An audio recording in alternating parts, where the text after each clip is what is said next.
Good morning, I'm Diane Macedo. Today on ABC News Live, search and rescue crews are working around the clock as the death toll from Hurricane Ian rises to more than 100 people. We have the latest from Florida. A breakthrough for Ukraine. Troops have pushed through Russian forces in the south, reclaiming land Putin illegally annexed. Now, what the U.S. is expected to send to help in the fight. And the scathing new report detailing systemic abuse and misconduct across U.S. women's soccer, all the way down to youth leagues. Now the reaction and growing calls for change. But we begin with the death toll from Hurricane Ian climbing to more than 100 people. Search and rescue teams are working round the clock as hundreds of thousands are still without power. ABC News' Victor Kendo is in Fort Myers Beach, Florida, with the latest. The death toll from Hurricane Ian climbing to a staggering 103 in Florida and North Carolina. Search and recovery crews have been working nonstop since the storm passed, transporting thousands from their destroyed homes to shelters. Conditions in the hard-hit barrier islands even worse. 440,000 customers are still without power in southwest Florida. Devastating storm surge, flooding, and fierce winds produced by Ian. Our team visiting nearby Matlacha, where we only found a few residents still on the island. The water got all the way to the mailbox. Maria and her husband Chris rode out the storm inside their home. It was 20 hours of just terror. For now, they're staying put, even without power or water, and ever since Ian, they're isolated from most of the island. We're on Matlacha. This is a small island just north of Sanibel, and this is not a canal behind me. Look here. That's the seawall, and that barge you see flipped over, it was attached to it, but during Hurricane Ian, it ripped the seawall apart, allowing all this water inside. And if you look down there, well, that was the street. It got ripped apart, and now residents who live on the other side, they can't get in or out. Now, this is how residents get from one side to the other. This little boat's the only way on and off this road. Just jump on, you grab that rope on the other side and just Pull yourself over? Across, that's it. Search and rescue crews have been working Fort Myers Beach 24 hours a day. The county manager calling the area dangerous, saying that the electrical infrastructure has been destroyed and homeowners might not be able to return for 30 days. President Biden plans on visiting Florida tomorrow. Diane? All right, Victor, thanks for that. And in hard-hit Venice, Florida, they're seeing extensive inland flooding after the Miaca River overflowed its banks on Saturday, 3 days after Ian first hit. ABC News' Ike Ajachi is there. He joins us live now. Ike, what's the latest? Well, right now, what we're seeing here in this neighborhood in Venice are residents coming home. Now, they evacuated this area before Hurricane Ian hit landfall, and over the weekend and into the days right now, they started to trickle back, and that's when a lot of these residents are starting to see the damage. I'm going to show you one house right here that particularly was hit very hard from this hurricane. Now, after speaking to some of the residents, I do want to say that water wasn't necessarily the storm surge and the flooding. It wasn't necessarily the biggest issue here. What were those high winds. And I'm going to show you exactly what I mean. First of all, you can see this power line right here still down. Crews were, in fact, coming here yesterday. They were trying to fix the power. I spoke to several residents, and they said that they're slowly starting to get their power back. Their appliances like refrigerators, their ceiling fans, they're slowly starting to trickle in. However, you can see, though, the actual physical infrastructure is still something crews have to work with. Now, I mentioned before that a major issue was the wind, and I'm going to show you how. This house, this is not a house where you can particularly see through. I don't know if you can see this right now, but there is a couch right there. That is the living room. The wind actually blew the walls off of this home right here, and if you want to come back and take a look, you can see that a lot of that aluminum, a lot of that siding that came from there has been actually gathered by a lot of the residents here, and it's all here on the side of the road. That's exactly what the street looks like. There's a lot of streets here that have that wind damage, and you can see a lot of the property remnants on the side of the street. Yesterday, we talked to Mary Milton yesterday. She was a resident here. She stuck through the storm. She just told us today that her garbage can that she has in front of her house was actually blown a block over. She had to go retrieve that. Just an indication of how strong and how intense those winds were and exactly what kind of damage they did to these homes here, Diane. So, Ike, what's the biggest challenge right now for that area, and are they getting the resources they need right now? Well, after speaking to some of the residents here, they say that a lot of them still haven't had FEMA contact them or any kind of official agency. They've been relying a lot on the kindness of their neighbors in terms of trying to get their power when it wasn't really fully restored in this neighborhood. You had some neighbors here with some generators. Obviously, some neighbors here were helping each other out in terms of food and trying to get all the remnants of the debris out from their homes. But most notably, it really is just trying to really get the power back on. That's something that a lot of these residents are still working with. I said before, it is slowly trickling back on, but it's an issue here that a lot of the residents here, specifically in Venice, in this neighborhood, are still trying to deal with, Diane. All right, Ike Kajachi, we appreciate it. Thank you. Meanwhile, President Biden is headed to Florida tomorrow in the wake of Hurricane Ian, and the visit comes after the president traveled to Puerto Rico to survey the damage from Hurricane Fiona. While there, the president told Puerto Ricans he was, quote, committed to the U.S. territory. We have to ensure that when the next hurricane strikes, Puerto Rico is ready. Today, I'm announcing more than $60 million in funding to help coastal areas in Puerto Rico become better prepared for the storm. For example, we can create a flood warning system to help shore up levees and flood walls. In addition, there's nearly $700 million in infrastructure investments in Puerto Rico that have already been announced since I signed the bipartisan infrastructure law last November. And ABC's Kenneth Moten joins me live now for more on this. Kenneth, the president already announced $2 billion to help these regions rebuild. So how significant is this additional funding? Well, Diane, local officials standing there with the president in Puerto Rico yesterday say it's extremely important because we're talking about building up the infrastructure there on the island of Puerto Rico. Millions of dollars the president there announced to shore up levees, flood walls, also a new flood alert system as well. More than 90% of customers in Puerto Rico have power restored after Fiona, but a lot still do not have power, especially in that southwest area where the president toured yesterday. And it was just significant for the president to even be there in Puerto Rico to say, I am standing with you. It's a stark contrast from the president's predecessor, who held up billions of funding after Maria. Now, thousands of people in Puerto Rico are still without power after Fiona hit the island about 2 weeks ago now, so it's been a bit of time. What's being done to get power restored to these families more quickly? Yeah, we check in with Luma, that utility there that supplies electricity to millions of customers there in Puerto Rico. They say that 92% of the island, of those customers, have power. They actually said they've restored power to 1.3 million customers. The utility says it continues to prioritize, Diane, trying to get that power restored there in the southwest area of Puerto Rico, hard hit by Fiona. But you still have members of Congress here in Washington who are demanding answers from Luma because they say that there were concerns about this utility that predates Fiona when it comes to power surges that really impacted the island. Now, Biden plans to go to Florida tomorrow. So what can we expect from that trip?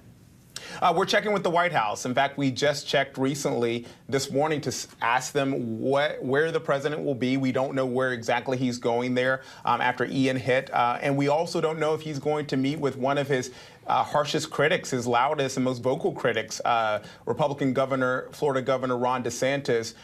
We don't know if those two will be touring some of the devastation together, but we are asking. We do know that the White House says that this will be focused on the people of Florida impacted by Ian, and that they say that they're acting as one team to show that there's, even though we know there's bad blood between Biden and DeSantis, the White House says they will be acting as one.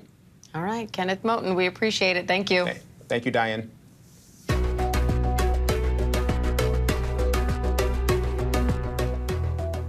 Russian troops are on the run in the east and south of Ukraine just days after Ukrainian forces took back a key city. Chief Foreign Correspondent Ian Pannell has the latest from Slavyansk. Another major breakthrough for Ukrainian forces. Troops in the south pushing through Russia's front lines towards the city of Kherson, liberating towns and villages along the way. Ukraine seized thousands of square miles of territory since going on the offensive, pushing Russian troops back in the northeast and reclaiming parts of the eastern Donbass region, areas Putin illegally annexed on Friday. Over the weekend, a key transportation and logistics hub, Liman, falling to the Ukrainians. We're very close to the front lines and the liberated town of Le Mans. It's just down the road there. We're seeing a lot of military activity, a lot of military vehicles, and the mood amongst the soldiers is buoyant. Captain Alexander led his men in the liberation of Le Mans. How do you account for this sudden turnaround? We've seen it in Kharkiv, now we're seeing it here in Donbass. He says it's down to the bravery of the troops and the support of America and allies. Now, a senior U.S. defense official telling ABC News a new $600+ million military aid package is expected to be announced today. The official saying recent attacks by Ukrainian forces around Kherson in the south have forced the Russians into a defensive position. And amid all the setbacks, a stunning new admission from the Kremlin. They don't even know where the borders of their newly claimed lands are now. Diane, perhaps that's because areas of Russian control is now shrinking fast, almost by the day.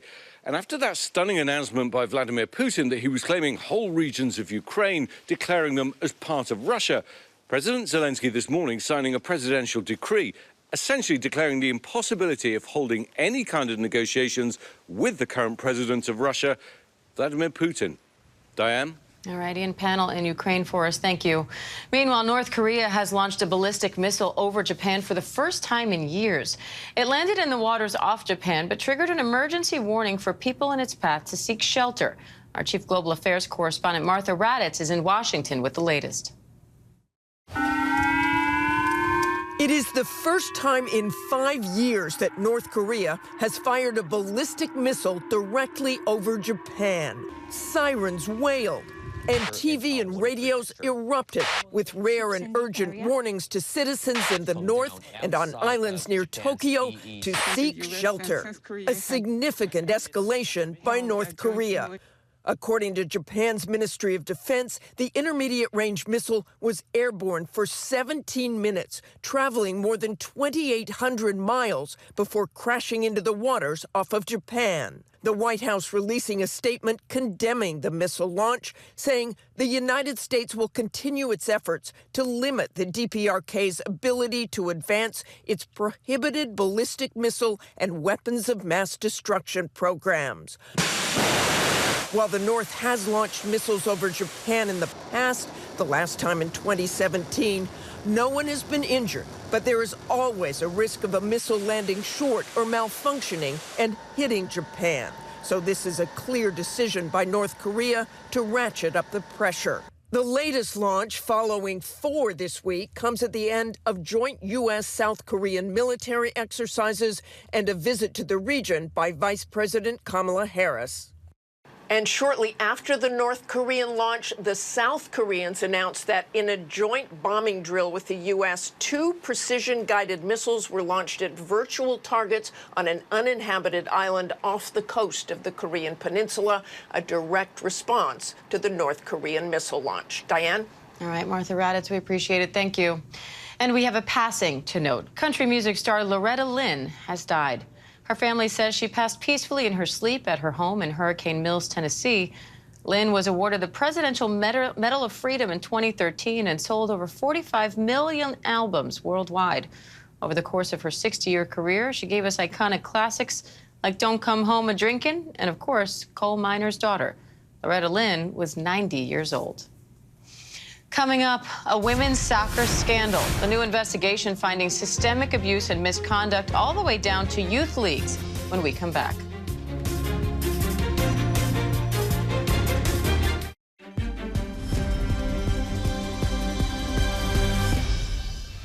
Welcome back. A scathing new report is detailing, quote, systemic abuse and misconduct across U.S. women's soccer. The investigation found rampant verbal, emotional, and sexual misconduct, in some cases going all the way down to youth leagues. ABC's Eva Pilgrim has the details. Calls for change after a scathing new report revealed systemic abuse and misconduct across U.S. women's soccer. Those who were in a position to make a difference didn't. They not only failed to respond appropriately to evidence of abuse, they had also failed to institute the most basic measures. The independent report zeroing in on 3 coaches, Paul Riley, Rory Dames, and Christy Hawley. Hawley, racing Louisville's head coach in 2020, accused of sexually coercing player Aaron Simon, who alleges under the pretense of watching game film, Hawley instead touched her inappropriately each time she made an errant pass in the video. Louisville terminating Hawley for cause after an investigation, but not publicly disclosing his alleged misconduct. Dames, who coached for the Chicago Red Stars until November 2021 and ran a prominent youth soccer club, accused in an early report of creating a culture of fear and being emotionally and verbally abusive. He was permitted to resign from the Red Stars but keep his youth club. And new allegations made against Riley, the former Portland Thorns manager who was the center of an expose by The Athletic, which sparked this independent probe. Former Thorns midfielder Mana Shim speaking to ESPN's E60, alleging Riley invited her to his hotel room. He quickly shut the door behind me, and I saw that he was just in his underwear. And he told me to get on his bed and watch film, but there was no film pulled up. I knew at that point that I had to find a way out, and I was not willing to compromise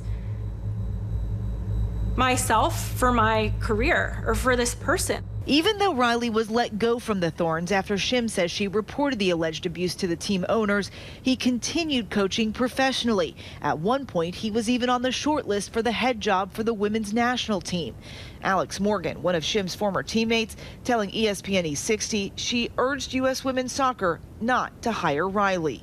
I had helped Mana do the right thing, which was reporting Paul to the league and hoping that they would take action and hold him accountable. And she went through all the right steps, and she was failed. She was failed by the system. Now, Riley has previously denied the allegations. When news of these allegations first broke, half of the teams in the league dropped head coaches amid player complaints. The U.S. Soccer Federation is now promising change.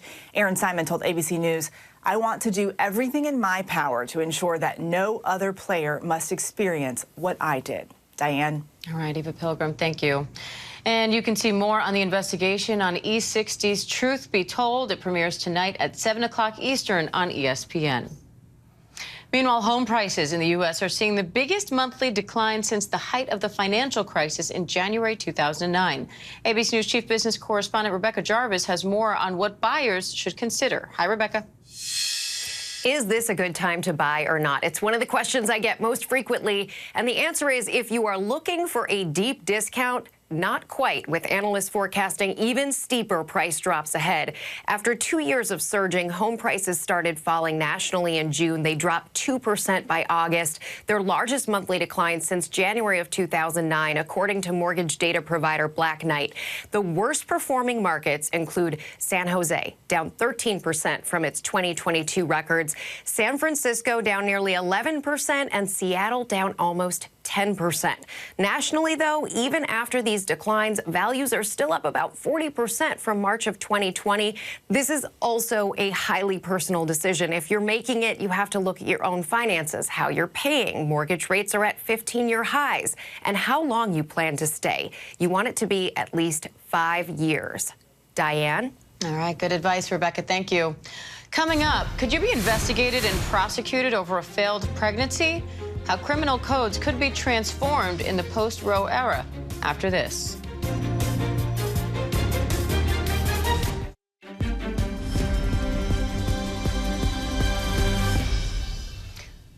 Welcome back. Losing a pregnancy to miscarriage or stillbirth can be devastating. Now there's growing concern that more women could also face investigation and prosecution after pregnancy loss. ABC News senior Washington reporter Devin Dwyer has more. Very traumatic, nightmarish experience. It was a nightmare Chelsea Becker says no pregnant woman should endure. I was homeless throughout my pregnancy, and I was using methamphetamine. But when the stillbirth happened, it crushed me. It was November 2019 in the city of Hanford. Becker, then 25 years old, had a troubled childhood and struggled with drug addiction. When you heard the charge, murder of a fetus, What did you think? They said that I was under arrest for homicide. Kings County District Attorney Keith Fagundes, alerted by the hospital to meth detected in Becker's stillborn baby, decided to prosecute. The word fetus is in our murder statute, with the exception for abortion, and it had to be therapeutic abortion under a doctor's care. Why are you the only DA in California in 30 years to bring prosecutions for stillbirths? It's not unheard of. It was about drug abuse to a healthy, viable fetus. The Kings County medical examiner said drug use caused the death of Becker's baby, but her legal team argued 3 unrelated infections were to blame and that there's no scientific evidence meth ends pregnancies. A judge dismissed the case for lack of evidence in May 2021. And this may have been an act that I contributed to, but this does not mean that I intended for my child to die. Since Roe v. Wade in 1973, more than 1,700 American women have been prosecuted over the death of a child during pregnancy. Adora Perez, also from Hanford and also addicted to meth during pregnancy, was prosecuted by DA Fagundes in 2018. Perez went to prison for 4 years before her 11-year sentence was overturned. The goal was to get them clean. You know, we can't bring these dead babies back. We can try to stop their conduct from moving forward. Using drugs in pregnancy is rarely associated with a pregnancy loss, much less causally associated with that loss. Yet it's those falsehoods upon which some of these, legal decisions rest. The decisions are a tapestry of American tragedy. Brittany Poolaw currently serving 4 years in an Oklahoma prison after a miscarriage and admission of meth use. Christine Taylor of Iowa charged with attempted feticide after she fell down the stairs of her home. First responders say they had reason to believe she didn't want the baby. It survived and charges were later dropped. Marsha Jones was 5 months pregnant in 2018 when she was shot in the stomach during a fight in an Alabama parking lot. But after she miscarried, a grand jury of her peers indicted Jones, not the woman who fired the shot, with manslaughter for allegedly putting her fetus in harm's way. We expect more of these cases in a post-Dobbs world. We think that prosecutors will feel even more emboldened than they have been to police pregnancy. Advocates for pregnant women say the Supreme Court's decision overturning Roe v. Wade is a watershed moment, clearing the way for state laws giving fetuses the same rights as people. Those laws can transform entire criminal codes and civil codes to apply in the context of pregnancy. And that concerns Chelsea Becker, who's raising awareness of the impact of prosecuting pregnancy as she tries to honor the memory of a baby boy she'd named Zachariah. Some people will hear your story and say there has to be some accountability for Zachariah. What would you say to them? At the end of the day, I'm the one that lives with the loss, and that can only motivate me to do better.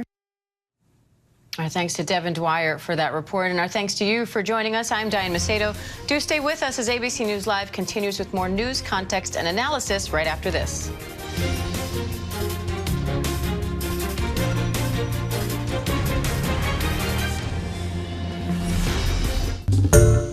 Hi everyone, George Stephanopoulos here. Thanks for checking out the ABC News YouTube channel. If you'd like to get more videos, show highlights, and watch live event coverage, click on the right over here to subscribe to our channel, and don't forget to download the ABC News app for breaking news alerts. Thanks for watching.